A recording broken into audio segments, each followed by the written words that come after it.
Let me tell you a little bit about the Walleye Series rod from Duckett. This is the 6-8, and I worked for 2 years to design them for Duckett. They're a Walleye Series, but you can use them for any species of fish, mostly freshwater. So the first thing I want to tell you is that the first 20 inches of the tip, you can see, is flexible. Then the rest of it has a strong spine. Why is that important?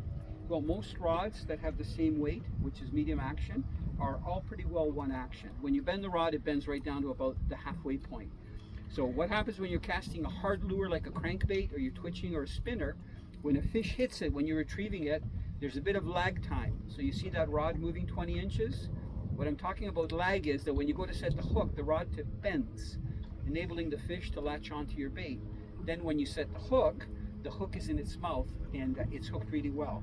The other important thing, this lag time thing, when you go to cast on a rod that's got the same action from the midsection up, you don't really get a kick when you cast. With this rod, when you go to cast, when you're in your backswing, you go to cast, the main part flexes very little, but the tip to 20 inches kicks the lure far. So watch how far this casts. Okay, I'm going to go like this.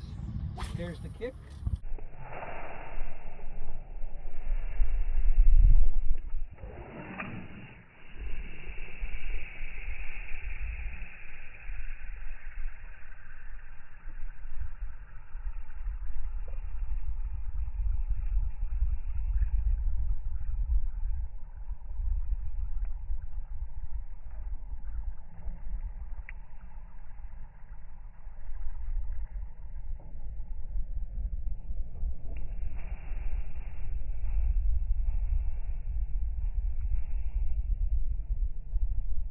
Of hand time, about 120 feet.